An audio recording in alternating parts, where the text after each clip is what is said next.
Na-trade na nga ng Barangay Ginebra ang star player nilang si Maverick Ann Misi sa Terra Firma Jeep. At napasama pa nga ang long-time Ginebra role player na si Aljon Mariano sa trade na ito para makuha lang ang 51st first round pick ng Terra Firma Jeep. Ayon nga kay Coach Tim ay kahit ayaw nga daw ni Mariano na matrade ay wala silang magagawa dahil business ang PBA. Pero dahil wala ngang kapalit ang dalawang players na na-trade nila ay bakante nga ngayon ang dalawang roster spots nila. Kaya't narito nga ang mga top free agents na maaaring isign ng Barangay Ginebra para mabuo ang lineup nila ngayong Philippine Cup. Top 5, Greg Slaughter. Si Greg nga ay gustong-gusto nang makabalik sa PBA ngayong Philippine Cup. Pero sobrang taas nga lang daw ng incentives at demand niya sa sweldo niya, kaya't di siya masign ng Titan Ultra. Ngunit, willing naman na daw ang Titan na i-trade ang PBA rights niya kung may mga gustong kumuha sa kanya. At dito nga ay isa ang Barangay Ginebra sa gusto ulit makuha itong si Greg Zila. Dito nga ay pwede nilang i-trade sa Titan ang sarili nilang pick sa 51st first round pick para makuha si Slaughter dahil may bago naman silang pick galing sa Terra Firma Jeep. Uma-average si Greg Zila ng 15.7 points, 9.8 rebounds, 2.3 assists, 1.1 blocks, 67 field goal percentage at 80% free throw shooter sa kanyang 2024 MPBL 6th season. Panoorin natin ang maikling game highlights ni Slaughter sa MPBL kung matutulungan niya pa ba ang Ginebra pag makabalik siya.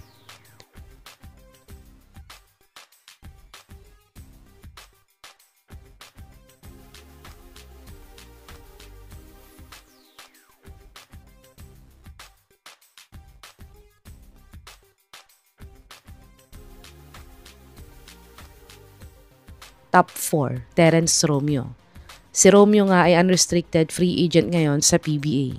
Matapos ngang hindi siya binigyan ng extension contract ng Jeep, ay naglaro na lang ito sa may FIBA 3x3 tournament. At dito nga ay pinakita ni The Bro na kaya pa din niyang makipagsabayan sa mga mas batang players sa kanya. Kaya't dahil dito ay pwede nga din siyang subukan pa ng Ginebra para mabigyan sila ng instant off the bench scoring. Uma-average si TR7 ng 9.5 points, 2 rebounds, 0.5 assists, 0.3 steals, 43% 3-point shooter at 75% free throw shooter sa last PBA 49th Philippine Cup. Panoorin natin ang isa sa mga best game highlights ni The Bro sa Terra Firma Jeep kung ano pa ba ang kaya niyang itulong sa Ginebra.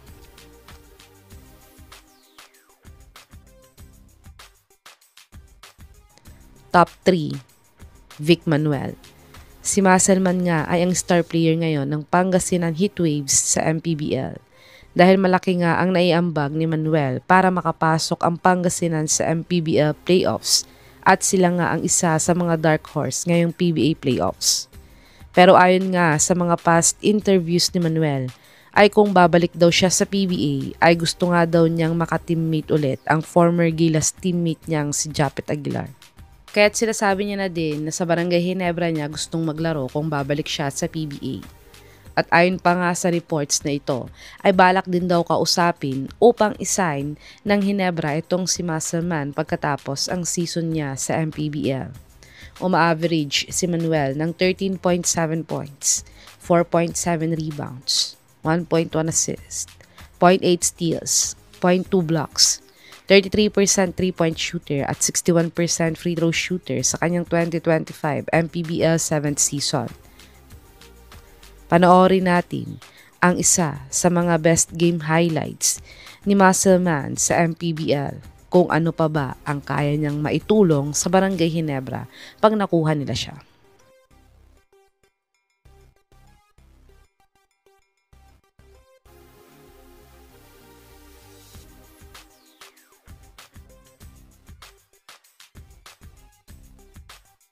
Top 2, Matthew Wright. Si Wright nga ay hindi na nag-extend ng kontrata sa Japan B-League bilang Asian import. Ito ay matapos magkasakit ang mother niya at umuwi na lang siya sa Pilipinas upang alagaan ito. At ayon nga mismo kay Wright, ay open naman daw siyang makabalik sa PBA ngayong PBA 50th season. Pero hindi nga pwedeng isign ng Ginebra directly itong si Mr. Wright dahil nasa may Phoenix pa din ang PBA rights nito. Kaya't dahil dito nga ay pwede nilang i-offer ang sarili nilang first round pick at second round pick sa 51st draft sa Phoenix para makuha nila itong si Matthew Wright.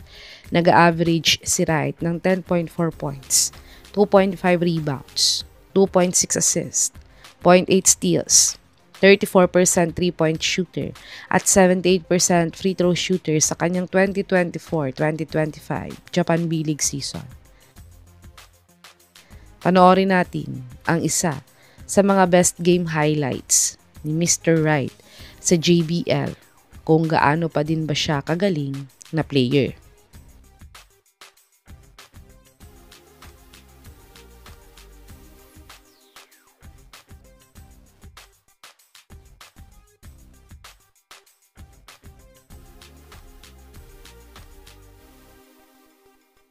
Top 1, Bobby Ray Parks Jr. Last season na nga ni Ray Parks sa Japan B-League bilang Asian import dahil ayaw na nga daw niyang malayo sa pamilya niya at gusto nang mag-settle down sa Pilipinas kasama ang pamilya niya. Kaya't dahil dito nga ay posible nga din ang PBA comeback para sa kanya. Pero alam naman natin na ayaw nang maglaro ni Parks sa TNT na may hawak pa din sa kanya ngayon ng PBA rights niya.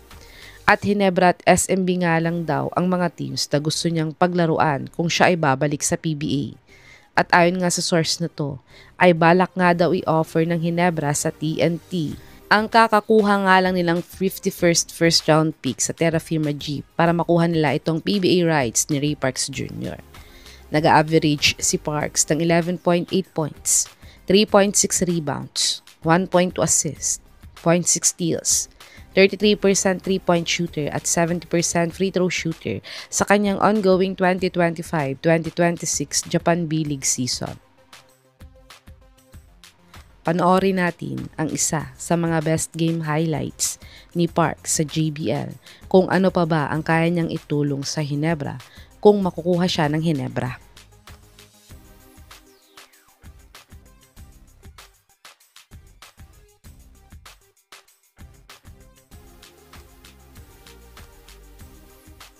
Ito ang mga top free agents na tinatarget ng Barangay Ginebra para makumpleto ang lineup nila ngayong ongoing PBA 50th Philippine Cup. Sa tingin niyo mga kababos, sino sa mga free agents na to ang dapat makuha ng Ginebra para mas lumakas pa sila ngayong Philippine Cup? I-comment nyo na po yan sa baba.